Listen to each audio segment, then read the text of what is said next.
이렇게 세밀하게 기록된 말씀을 통하여 저희들의 마음밭에 빛으로 등장하심으로 숨길 바가 하나도 없음을 고백합니다. 예수님을 만났을 때는 용서가 뭔지 몰랐죠. 관용이 뭔지도 잘 몰랐죠. 사랑이 뭔지도. 그러나 그리스도를 만나고 난 이후에 저희들은 달라졌습니다. 모든 의식기관이 하나님화 될 수 있도록 성경 말씀이 공급되고 존재하시는 성령의 뜨거운 역사가 우리 마음을 변케 하여 날로 어린아이가 걸음마를 하나하나 하듯이 저희들도 그렇게 변모되는 몸으로 걸어갈 수 있고 뛸 수 있고 성장할 수 있도록 지도해 주셨습니다. 아버지 하나님, 결코 당신 앞에서 기형아 모양으로 자라지 못하는, 성숙되지 못하는, 정상으로 발육되지 못하는 이러한 지체들이 있을까 염려됩니다. 주님, 성령의 활동은 오늘도 저희들의 마음속에 살아 움직이셔서 연약한 저희들의 의지를 힘껏 붙들어 용서받았으니 용서하게 하소서. 헤아릴 수 없는 나를 헤아려 주신 긍휼이 있사오니 나도 긍휼을 베풀게 하소서. 거룩한 의지로 저희를 구원하셨으니 저희도 거룩한 인격으로 주님을 보게 하옵소서. 오늘도 주께서 너그러우신 마음과 용서하는 마음과 관용하는 마음과 사랑하는 마음으로 저희들의 마음을 빚어 주셔서 예수 그분을 품게 하옵소서. 예수님의 이름으로 기도합니다. 아멘. 예, 우리 이제 지난번에 안식에 대해서 이제 조금 설명을 했죠. 예. 그래 창세기에서 이제 안식을 설명한 것이 이제 히브리서까지 안식이 계속 이렇게 전달이 되어 왔습니다. 그래서 이제 창세기는 창조를 해놓은 이후 쉬었노라 이렇게 설명을 하셨습니다. 또 다시 여호수아가 안식을 주었으면 또 안식을 얘기할 수 있었겠느냐? 그렇게 또 다시 주님은 여호수아 예. 거기서 또 다시 이제 가나안에 들어가 신명기, 민수기 이러한 내용에 적었을 때 또 여호수아라는 독립된 장이 하나 있었을 때 거기에 이제 이런 내용이 기록이 되어 있지요. 예, 그래서 거기는 가나안을 들어가는 걸 갖다가 안식이라고 했는데 이게 정말 물질적인 안식이냐? 그랬으면 안식이 남아 있다고 말할 수 있겠느냐? 예, 우리는 거의 다 안식 그러면 물질적인 세계에서 하니까 물질적인 면에서만 해석을 하려고 그래요. 그런데 주님의 안식은 우리에게 이보다 차원을 더 높여서 영혼의 안식, 심령의 안식, 성령 안에서의 사생활 이렇게 우리를 많이 인도해 가시는 걸 볼 수 있죠. 자, 그래서 이제 히브리서에서는 다시 안식에 대해서 설명을 하기 시작을 하셨습니다. 창세기에서는 모든 만물을 아버지 원대로 뜻대로 해놓으시고 6일이 지나 7일째 이렇게 쉼을 가지셨더라 이렇게 되어 있어요. 그래서 이 물건 끝내고 이 사건 끝내고 이렇게 했으니까 난 이제 일코만해 이러한 휴식 차원이 아니라고 제가 설명을 했어요. 해놓은 모든 창조물들을 보시면서 당신은 누리셨다, 공유했다, 서로가 상통했다. 이러한 내용이 바로 안식이라는 의미를 전달하게 됐었죠. 또한 우리가 예수 그리스도를 몰랐을 때 내가 구속에 대해서 영생에 대해서 안식이 뭔지 몰랐다. 그런데 내가 예수 그리스도를 구주로 모시고 나니 영원히 산다는 데 대하여 누릴 수 있었다. 감사할 수 있었다. 확신할 수 있었다. 그러므로 내가 예수 그리스도를 만난 것은 이제 죄의 생활이 안정되고 의의 생활로 내가 접어들었다. 거기에서 우리는 그리스도의 구원과 내가 같이 누린다. 엄청난 안식이죠. 서로 공유로 하고 있는 걸 말하죠. 또한 주님은 나를 찾으셨어요. 내 자식이 됐어요. 그러므로 아버지의 마음에 이 구원받은 아들, 딸들을 지울 수가 없어요. 구원을 놓고 너는 영원히 내 자식이야. 임마누엘이야. 난 널 떠나지 않아. 이렇게 책임감 있는 구속에 대하여 확실성을 우리 안에 심어주심으로 아버지는 자식을 놓고 안식하신다. 아버지는 구원된 내 아들을 놓고 구원된 내 자녀를 놓고 그는 지옥으로 간다, 음부로 간다 이런 생각을 전혀 안 하신다. 확실성을 가지고 구원된 자녀 안에서 그는 영생을 공유하신다. 그래서 우리들은 구원받고 나서 영생 안에서 하나님이라는 분을 아버지로 공유할 수 있었고 또 하나님 아버지는 영생 안에서 우리를 자녀라고 공유하신다. 이렇게 서로가 안심하고 신뢰하고 서로를 상호간의 관계를 잘 맺을 수 있어서 하나의 생명체로 아담이 하와를 놓고 뼈 중에 뼈야 살 중에 살이라는 거의 동등권의 의미를 지닌 말이거든요.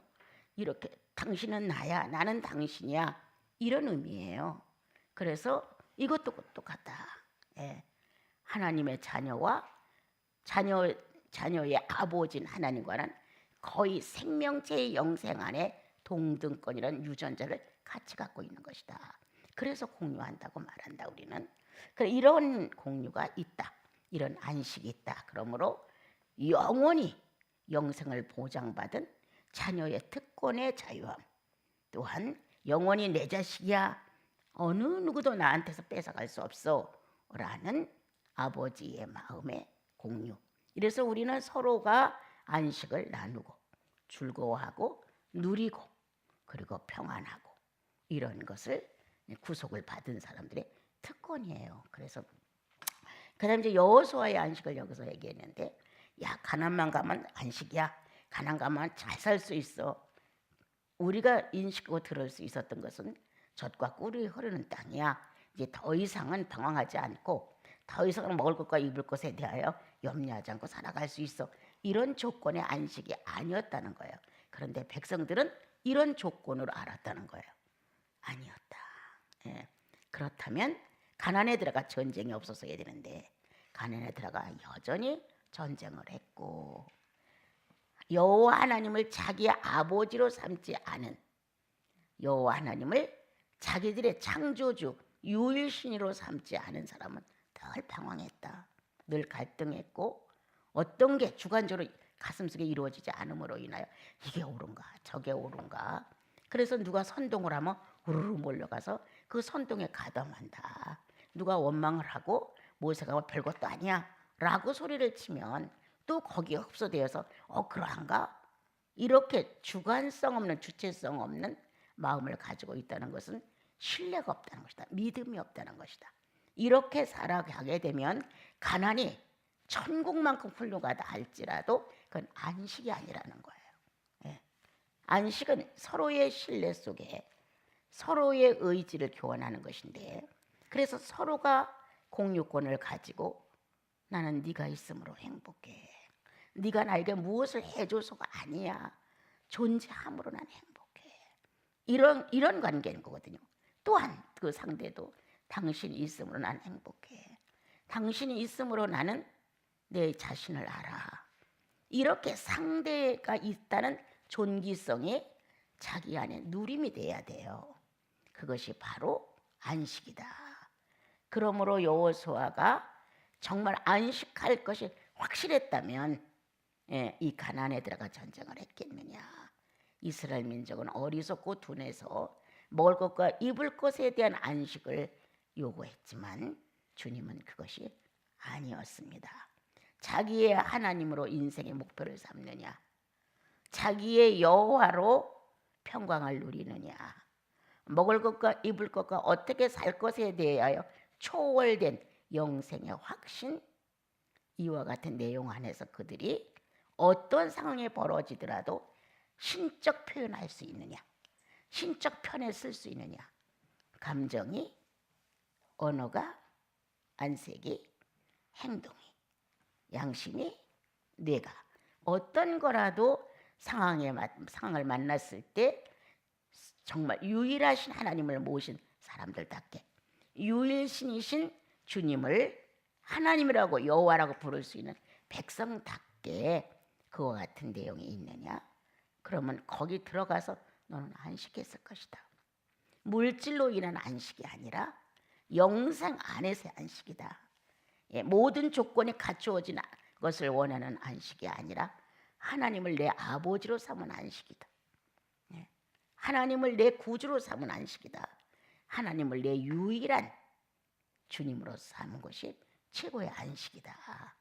이렇게 이제 그 여호수아 장안에 하나님의 안식은 물질적인 안식이 아니었더라는 것을 이제 설명을 했죠. 이제 히브리서로 이제 와서 이거를 대냈습니다.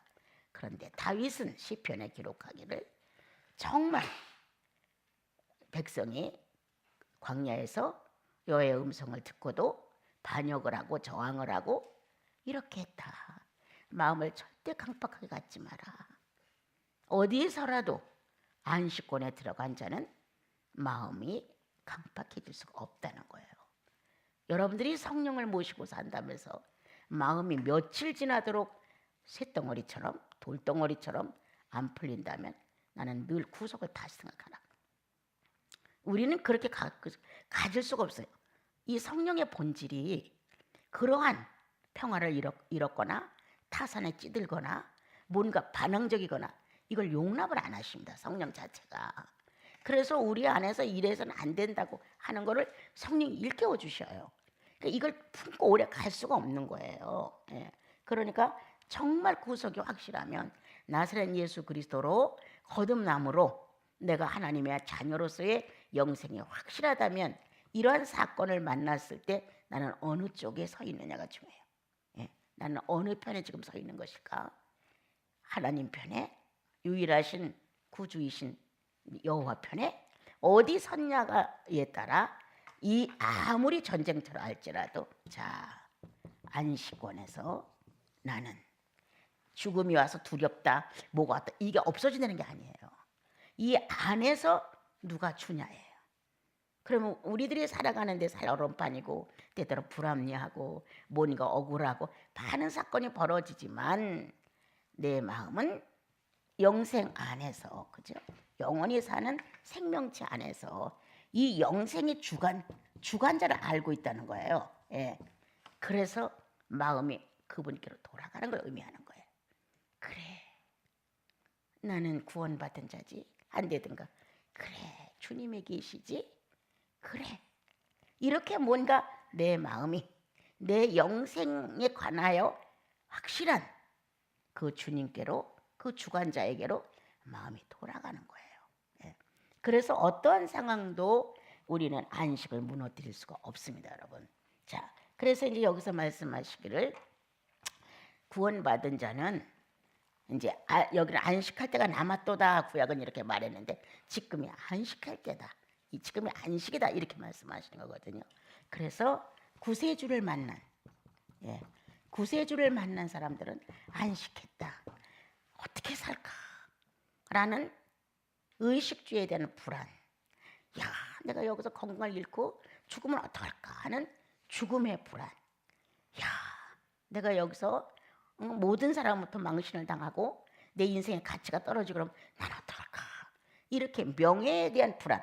많은 사람들이 이런 걸 가지고 다 벌벌벌 떤단 말이에요.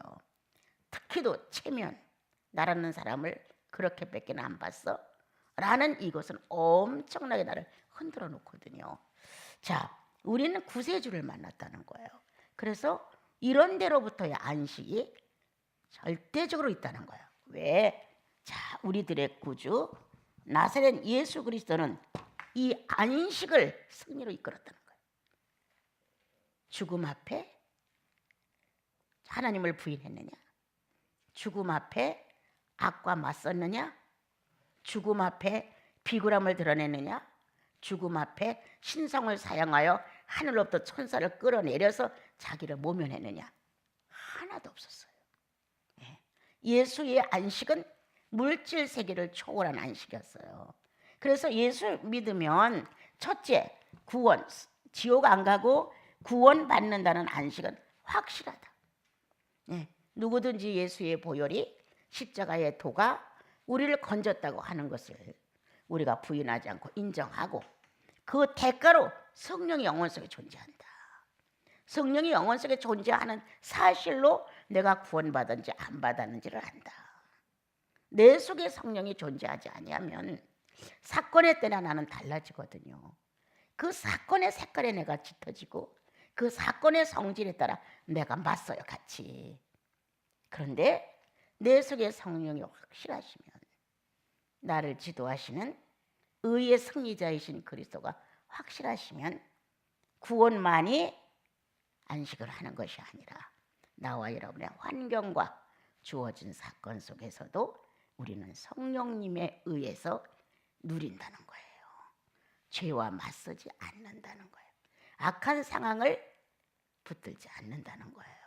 그래서 이제 예수님을 믿게 되면 지옥에 대하여 음보에 대하여 우리는 구원을 받았기 때문에 죄로부터 구원을 받았기 때문에 우리는 안식한다. 그래서 구속의 안식이 최고로 말하는 거고 또한 여기서 또 한 가지 안식은 지난 말 한마디. 자, 율법은 늘 우리를 초조하게 만든다. 불안하게 만든다. 행동이 연약함으로 나도 모르게 육체의 본능대로 쫓아가다 보면 또 죄를 짓는다. 그래서 이 율법을 의지하게 되면 안식이 없다. 우리는 주님이 신약에 와서 충분히 설명을 해주셨어요. 그렇죠? 부자 청년을 만나서 다 지켰느냐 계명을. 다 지켰죠. 이렇게 말했어요. 그래서 어떻게 보면 율법을 다 지킨 의인 같았어요. 그러나 마음을 꿰뚫어 보시는 주님은 왜 율법을 네가 다 지켰느냐. 네 신변 보호를 위해서 다 지켰다. 부자니까 재산이 축날까 봐. 부자라는 명예스러운 이름이 땅에 떨어질까 봐. 내놓으라고 하는 부의 권세가 자기를 어떻게 될까 봐. 이래서 이 율법을 준수해가며 복을 받았다는 거예요. 그러니까 그래?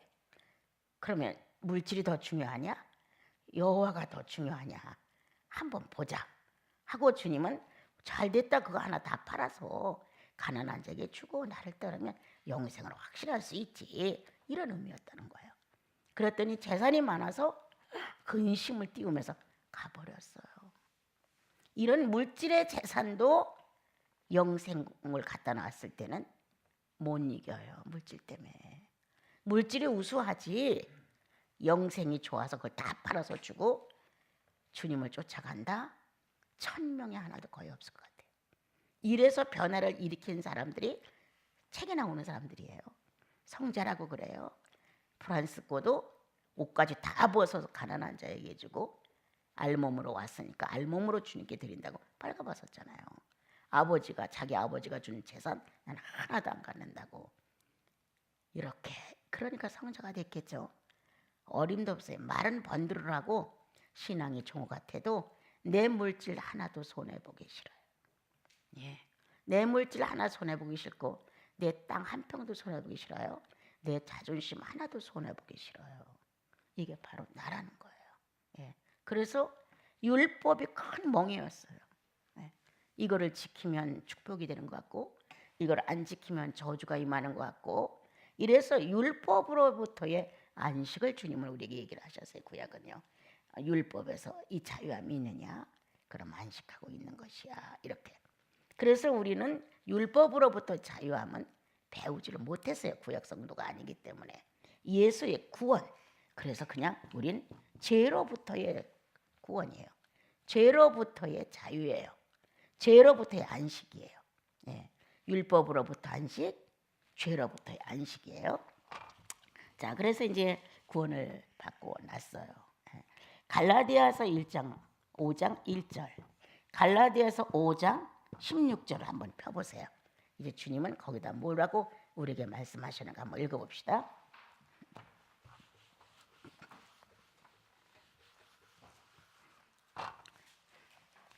갈라디아서 5장 1절. 자, 큰 소리로 한번 읽어봅시다.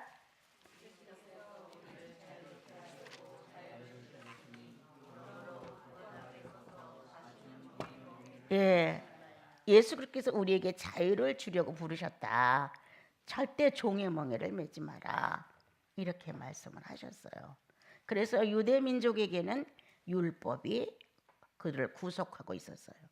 그런데 예수 그리스도를 믿음으로 율법에서 자유함을 얻게 됐어요.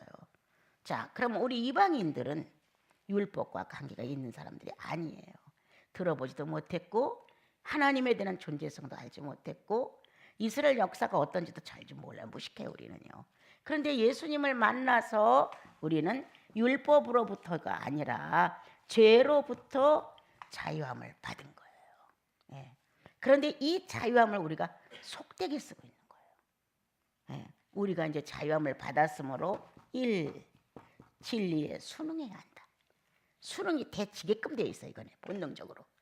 진리로 우리가 구원을 받았기 때문에 우리는 진리로 진리 앞에서 순응한다. 이렇게. 진리가 너희를 자유케 하리라. 내가 진리로 나음을 받았느니라. 진리와 은혜가 충만하더라. 아주 좋은 말이 너무 많잖아요. 그래서 우리는 이 거듭난 사람은 죄로부터 자유함을 받은 사람은 진리에 순응할 줄 알아요. 둘째, 자, 죄로부터 자유함을 받은 사람은 우리는 성령에 대한 의식이 있어요. 예. 내 마음을 내 마음대로 주관하기 어려워요.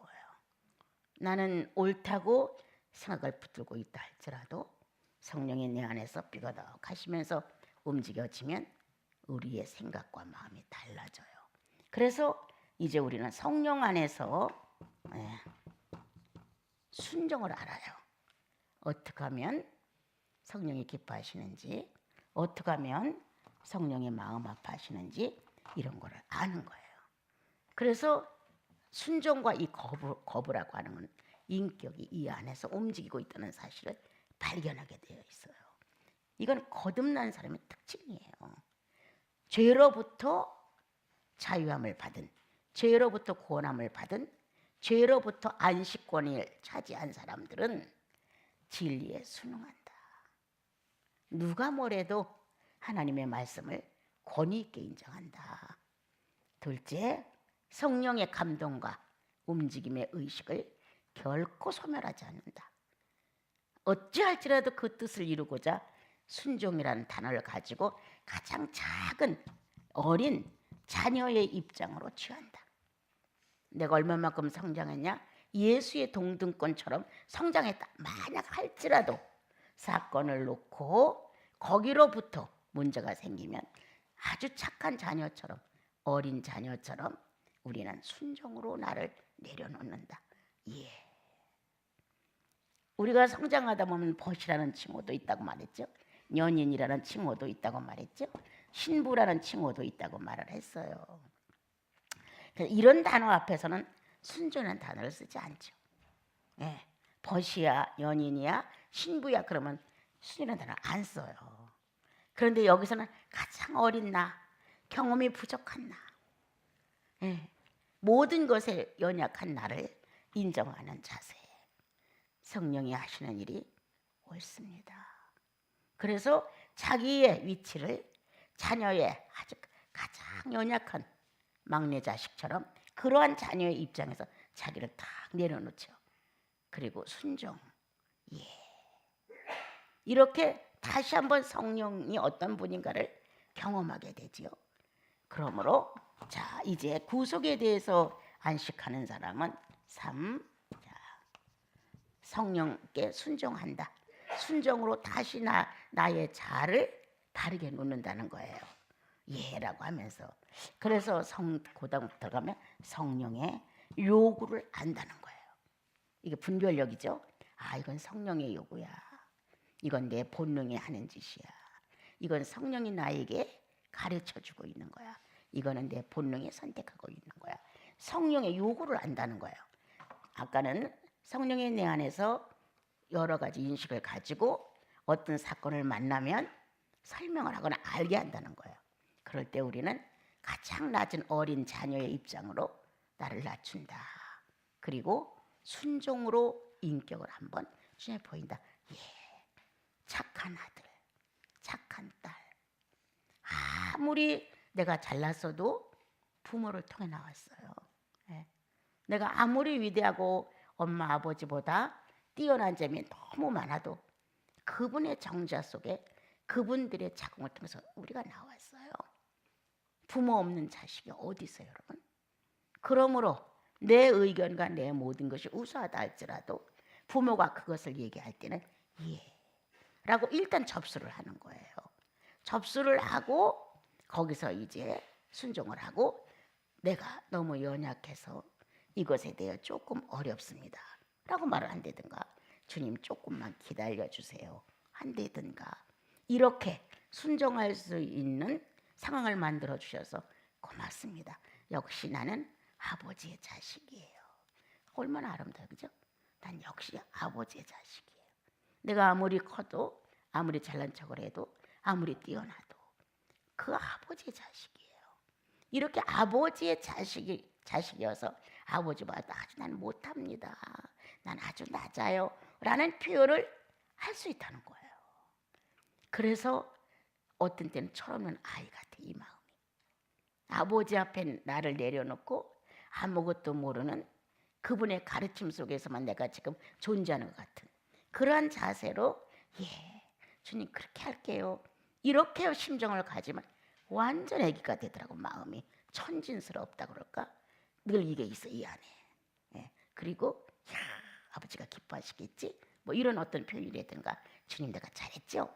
라고 뭔가를 나를 그분 속에다 인식을 시켜드리는 마음이 이 안에 있어요.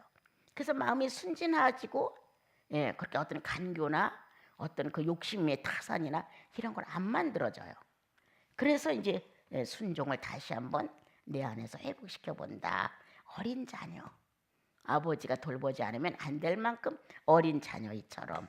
그러나 아버지는 다 알아요.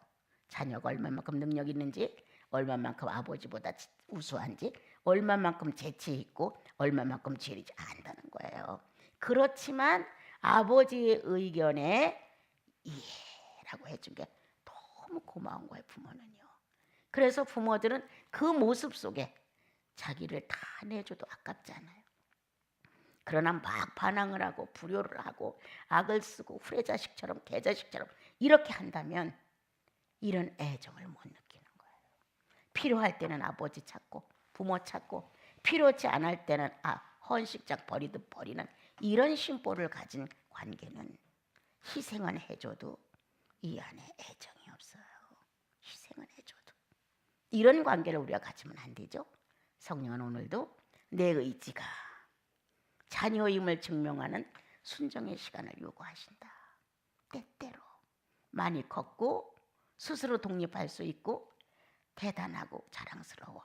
그런데도 불구하고 우리들 사건 속에서는 아버지가 위대해요. 난 아버지 자식이에요. 이런 증명성을 주님은 가끔 기대하신다. 그래서 나와 여러분은 나를 아주 작은 아이로 내려놓고 라는 순종으로 다시 아버지와 자식 사이에 아름다운 관계를 회복하고 유지하게 되죠. 그런데 이제 이런 경험이 이제 지나가면 와 성령의 요구를 알게 되는 거야. 아버지의 뜻이야. 아버지가 원하시는 거야 이거는. 이렇게 성령의 요구는 반드시 아버지의 뜻이야 라고 결론을 내리게 됩니다. 예, 하나님의 뜻이야. 하나님의 뜻이라고 하면 거역할 자아가 없어요. 구속이 확실하다면 거역할 자아가 없어요. 예, 이건 아버지의 뜻이야. 성령의 요구가 우리 안에서 야 가난한 자 만났니? 추운 자 만났니? 가서 옷으로 덮어줘. 배고픈 자 만나니 떡덩이 좀 하나 주면 어때? 어려워하니 데려다 좀 쉼을 줘. 이렇게 뭔가 성령의 요구가 있다는 거예요.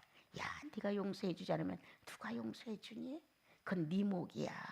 네가 용서하고 감싸라고 네 앞에 온 거야. 이렇게 요구가 온단 말이에요. 예. 나는 이것으로 끝나고 더 이상 상대하고 싶지 않아요. 이런 마음을 우리 인간은 가질 수 있어요. 그런데 지금 그건 아니야. 네 자식이라면 그렇게 하겠니?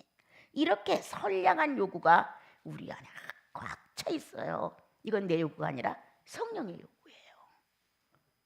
여부껏하면 주님이 원수를 내 몸처럼 사랑해보라고 하셨을까요? 네?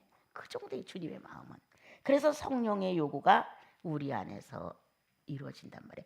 야, 그가 오리를 가자고 하더냐? 심리도 가보면 어때? 야, 그가 속옷을 달라 하느냐? 겉옷도 줘라. 이런 어떤 성령의 요구가 내 인격 완성을 위해서 있다는 거예요. 내 인격 완성을 위해서. 내가 성령과 합의될 수 있는 인격이 못 돼. 그러니까 성령과 내가 합의될 수 있는 인격을 만들기 위해서 사건도 벌려주시고, 또 내가 어떠한 인간인가를 스스로 들여다볼 수 있도록 내 비인격에 대해서 발휘하는 것도 보게 하시고, 그동안 아주 친밀하고 계획적으로 다 성공적으로 잘했던 것이 아니고 실수투정이가 되게 해서 저 사람 저게 실수구만 많아, 저 사람 말이 많아 하는 식으로 나의 모든 것이 정말 땅바닥에 떨어져. 그렇게 하신다는 거예요. 왜? 내 비인격 때문에, 하나님과 맞지 않는 내 성격 때문에, 성령과 의합할 수 없는 내 본질의 죄인의 모습을 나에게서 삭제하기 위해서 주님은 성령의 요구를 우리 안에서 이루어진다는 거예요. 그럼 그때 우리는 예수 믿으면 다 내 뜻에 갖다 맞추잖아요. 나시린 성도들은 그 정도는 아니겠죠. 아버지 뜻에다 갖다 맞춰야죠.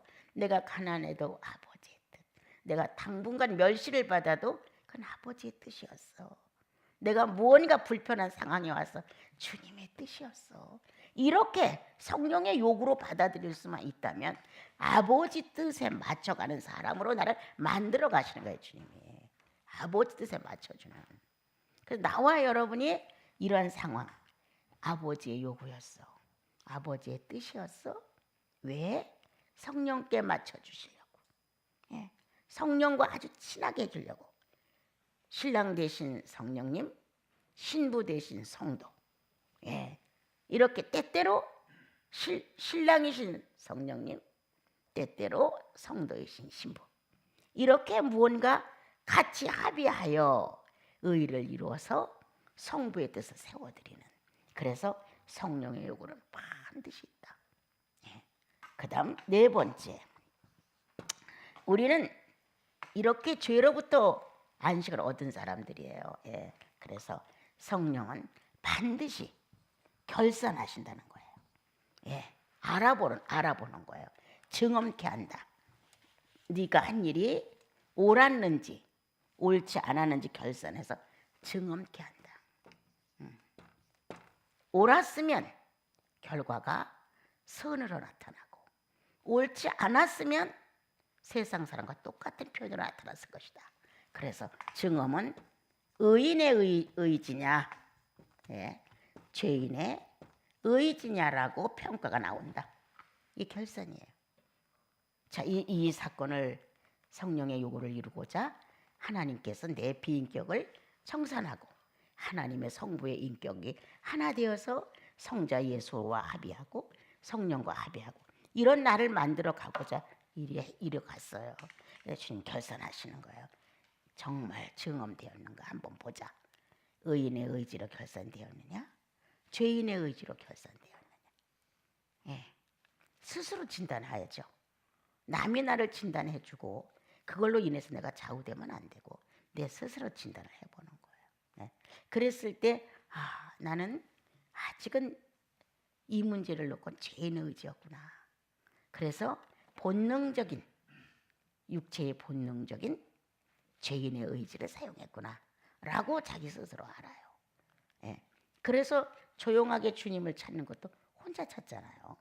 어떻게 주님 다른 사람과 내가 같이 찾아요? 내 영혼 하나를 주님을 반듯하게 드리면서 결산을 또 하는 거 아니에요? 이것이 바로 우리가 죄로부터 안식을 얻었다는 증거다. 천국 가는 건 뭐 사실이니까 놔두고 우리가 육체를 가지고 살아가면서 증언되는 현실이 있는데 나는 진리에 순응한다. 100%는 다 아니다. 그러나 내 수준에 맞는 정도를 주님은 순응해 주기를 기다리시고 또 나는 거기에 맞춰 순응하기를 소원한다. 그것이 기도이다. 예. 내 뜻대로 마옵시고 아버지의 뜻대로 되기를 갈망하는 것 기도이다. 주님, 내가 진리에 순응하기를 원합니다. 당신의 인생 하나를 아버지 손에 의탁하고 정말 어느 누구도 인정해 주지 않은 십자가의 형벌을 받으셔서 나를 구원하셨습니다. 정말 몰랐죠, 우리들은. 예. 그래서 우리는 진리에 순응한다고 하는 것을 주님 앞에 올릴 때 그건 기도죠. 자, 나는 주님은 나에게 성령 안에서 순종하는 착하고 순박하고 효심스러운 나를 만들기 위하여 성령과 의합하는 자아를 갖추어서 함께하기를 원해서 문제를 제시한다. 그러면 나는 예라고 대답한다. 아주 어린아이처럼 경험이 없는 자처럼 그냥 순종. 그래서 주님은 내 안에서 확증하신다. 순종으로 나를 낳았다고. 본인이 순종하심으로 하나님의 아들이 되었다고 성경에 기록하신 것처럼 나도 순종함으로 하나님의 자녀의 신분을 갖췄다는 걸 확증하신다. 때때로 주님은 그렇게 나와 여러분을 거의 뼈 중에 뼈요 살 중에 살이라고 동등권에다 갖다 놓았다 할지라도 이런 계기를 꼭 한 번쯤은 만드신다는 거예요. 그러면서 죄에 능한 자냐, 의에 능한 자냐, 네 성격에 능한 자냐, 성령에 능한 자냐, 네 스스로 판단해봐라. 이런 계기를 꼭 만들었어요. 그래서 예수 믿는 건 엄청 실질적이고 그리고 묘미가 있어요. 그리고 예수 믿는 것은 끝없는 수업이에요. 정말 이 끝없는 수업 속에서 주님과 함께 가고 있는 거예요. 자, 셋째, 성령의 요구가 항상 있다. 아버지의 기질에 맞추기 위하여, 성자 예수의 본성에 맞추기 위하여, 성령의 본질에 맞추기 위하여 성령은 요구하신다. 아담의 사람이 아니야. 카인의 혈통이 아니야. 예수 그리스도로 나음을 받은 혈통이야. 이거를 증명하신다. 우리는 이 요구가 하나님의 뜻이라는 것을 안다. 이건 그분이 원해서 온 일이야. 그분이 좋아서 시작한 일이야. 자, 이스라엘 민족이 애굽에서 있다가 가나안으로 갈 때 얼마나 여정이 어려웠어요. 이루 말할 수 없죠. 그렇게 무섭고 어려운 여정을 갔던 것 한번 생각해 보자. 우리는 아마 그렇게 갖다 놓으면 그게 성령의 요구라고 생각하지 못하고 막 난리를 칠 거예요. 그분은 그런 여정 속에서 하나님 아버지가 그들을 책임지고 있으며 여호와는 실존 인문이라는 걸 증명하고 싶었어요. 나는 살았어. 난 너희들 속에 있고 난 너희들을 관리하며 끝까지 내 목적을 이루고 만다. 이런 거를 유일하신 하나님 한 분이라는 사실을 증명하기 위해서 그와 같은 일을 하신 거예요. 성령의 요구였어요. 그게. 자, 근데 실패한 사람들이 많았죠. 자, 죄로부터의 안식을 가진 사람은 이제 벗어난 사람은 늘 주님이 내 안에서 의인의 의지로 행동을 하고 있었는지 행동을 했는지 죄인의 의지로 했는지 그래서 자 육체적 표현을 했는지 성령적 표현을 했는지를 반드시 결산하신다.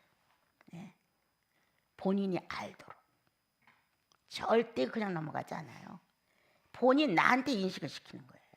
그래야 내가 나를 알죠. 그러니까 주님은 삼자가 나를 알게 하는 게 중요한 게 아니라 내가 나를 알도록 인식을 시켜요. 육체의 본능대로 성령의 본능대로. 그러면 나와 여러분 안에는 정확한 저울추이신 주님이 계시단 말이에요. 그분이 육체의 본능이 더 많아 땡땡땡 올려주기도 하고 어느 때는 연약한 믿음을 가지고 성령의 궤도를 떠나지 않았어 땡땡땡 이렇게 올려주신단 말이에요. 뭔가가 하나님의 뜻을 성취했는데 나를 썼는지 안 썼는지를 알게 해서 육체적 본능, 성령적 본능에 내가 얼마만큼 있는가를 알게 해주시죠. 그래서 이제 안식이라고 하는 자세 이제 다시 한번 기도를 해서 뭐가 어떻게 됐다 이거 아니에요, 여러분. 성경 그대로 우리는 받고 밀고 나가는 거야. 그렇지. 주님은 그렇게 기록하셨지. 나는 알아들을 수 있고 나는 읽으면 볼 수 있고 내 의식은 이것을 접수해주고 그리고 내 육체는 행동케 해준다. 이렇게 우리가 받아들이면서 나가는 거예요. 그래서 오늘 이제 읽은 장에서 안식, 우리는 이러한 안식을 했다. 그래서 주님과 나는 공유한다, 소통한다. 이렇게 소통하고 공유한다. 우리들이 이제 이게 다 여러분들의 경험이 충만할수록 더 밀접한 단어를 쓰고 싶은데 만약 우리가 아무리 좋은 단어를 써도 또 나같이 무식한 사람은 적합한 단어를 다 고르기에 어려워요. 이 가슴 속의 경험과 이런 것들은 이 성경 속의 논리와 이런 건 내가 하나를 만들 수가 있는데 이것을 바깥으로 표현하는 데 있어서 난 낱말을 참 아주 군색해요. 아주 너무너무 몰라요. 그래서 애가 많이 타거든요. 공유한다, 소통한다도 만족한다는 아니에요. 그런데 이제 우리들이 주님과 내가 같이 공통 분모가 되어서 공통적으로 모든 걸 움직여 나가는 거예요. 그리고 내 언어와 내 의지와 나의 모든 것을 그분과 나눌 때 그분 것이 내게 전달되고 내가 그분께 전달되어요. 그래서 의사소통이 돼야 되거든요. 의사소통이. 그러면 의사소통 속에서 결합되는 게 있어요. 의사소통 속에서 결합되는데 이 결합되는 순간에 의지가 일치라고 그러는 거예요. 이 결합되는 순간에 일치가. 이게 거의 안 돼요, 성도들이. 왜 많이 안 하느냐면 기도도 인내 있게 하질 않아요. 그리고 자기 요구와 사욕적인 기도가 어느 게인가 또 틈타요. 아주. 그러다 보니까 성령의 순수 물체가 역사할 수가 없어요. 지난번에 선은 전혀 불순물이 없는 순수 결정체다라고 제가 설명을 한번 한 적이 있어요. 그런 걸 주님은 원하시거든요. 너와 내가 같은 중량으로 같은 의미와 같은 의지와 같은 생명체와 이렇게 영생을 소유한 자로서의 하나님께서 나를 점령할 수 있는데 하나도 꺼리낌이 없는 나 예수는 이 말은 나 하나님은 이 말이에요. 나 성령은 똑같아요. 이 세 분은 하나도 난점이 없는 분들이에요. 100% 완전이에요. 그래서 자신 있게 나 하나님은 나 예수는 나 성령은 이 정도 완벽성을 가지고 자신들을 소개하신단 말이에요. 그런데 우리는 그렇지가 못하잖아요. 생각이 많고 모든 게 육체 본능적이고 타산적이고 어저께 이제 목사님들 집회할 때 우리는 고립적이다. 죄인은. 그리고 아주 이기적이다. 이게 죄인의 특징이에요, 여러분. 죄인의 특징. 아주 고립적이죠.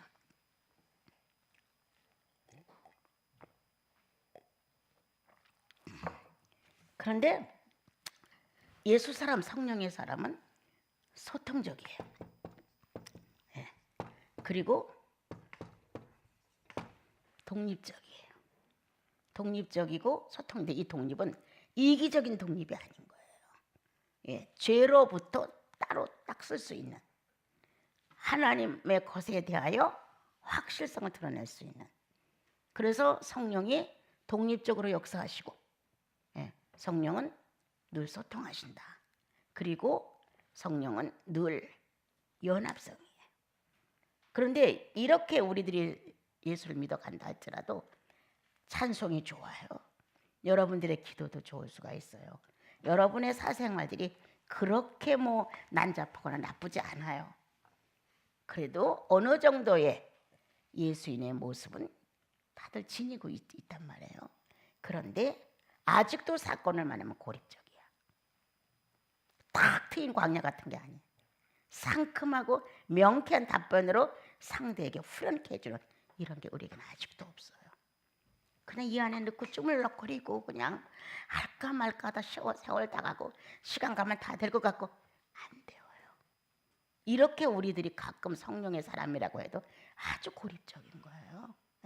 그리고 아주 이기적이에요. 어떻게 하면 손해를 덜 볼까? 어떻게 하면 내 자존심을 좀 덜 상하게 할까? 어떻게 하면 조금 더 내 체면을 살릴까? 어떻게 하면 내가 손해를 좀 안 볼까? 이런 이기적인 것이 너무 많아요. 이제 어저께 이제 그 목사님들하고 같이 얘기를 이제 하다가 우리는 예수의 계산법이 없다라는 얘기를 했는데 목사님들이 다 그 말씀이 좋았나 봐요. 이제 나중에 나눌 때 그런 얘기를 했어요. 우리는 예수의 계산법이 없어요. 예. 참 신기하죠. 예. 예수 믿는데도 불구하고 예수의 계산법이 없고 누구의 계산법? 카인의 계산법. 아워 아벨, 네가 착하지 않았으면 내가 죽을 뻔했어. 이런 마음 계산법이에요. 네가 아버지 사랑을 독점하니까 내가 문제가 생긴 거야. 우리의 계산법은 상대를 놓는 계산법이에요. 이게 카인과 아벨의 아담의 계산법이에요. 예. 당신이 줬기 때문에 선악과를 하와가 따먹었죠. 내가 따먹었습니까? 이런 식의. 근데 예수의 계산법은 아니야. 내가 죄인으로서이다. 이 인류가 다 하나님을 배신하고 거부하고 떠났는데도 주님은 내 탓입니다. 이렇게 자기 자신을 송두리째 내놓는 계산법이에요. 이게 얼마나 멋있는 계산법이에요. 그죠? 그런데 우리는 이 예수로 거듭이 났어. 이 계산법에 능한 예수로 거듭이 났어요. 예수의 계산법.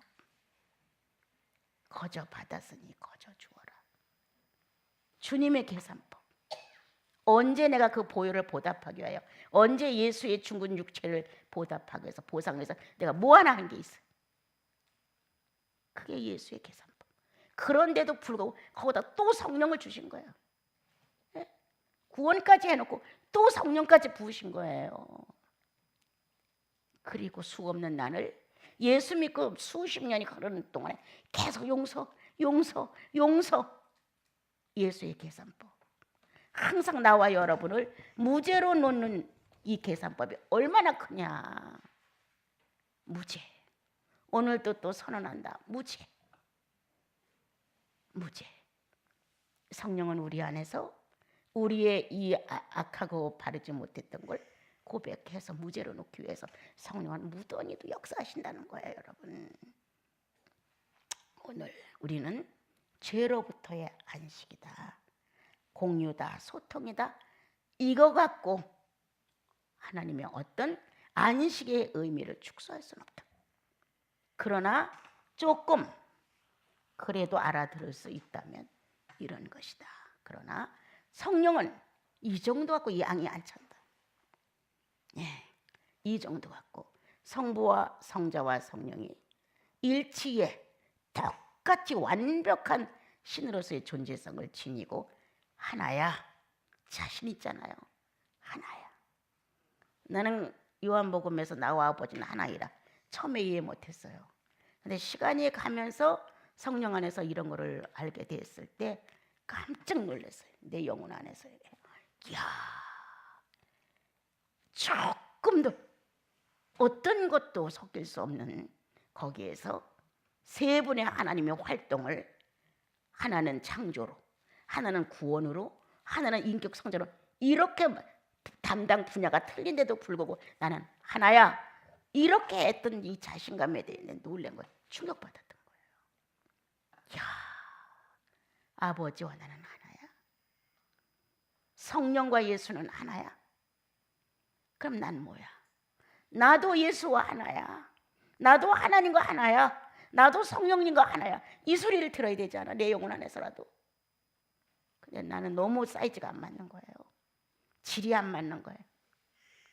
이러한 나를, 그리고 여러분을, 인류의 구원받은 많은 영혼들을 오늘도 주님은 무죄로, 구원의 안식이 허락된 사람들은 성령을 통하여 무죄로 오늘도 우리를 축복한다. 그리고 똑같은 사이즈로, 똑같은 질량으로 말씀하신대. 하나야. 너와 나는 하나야.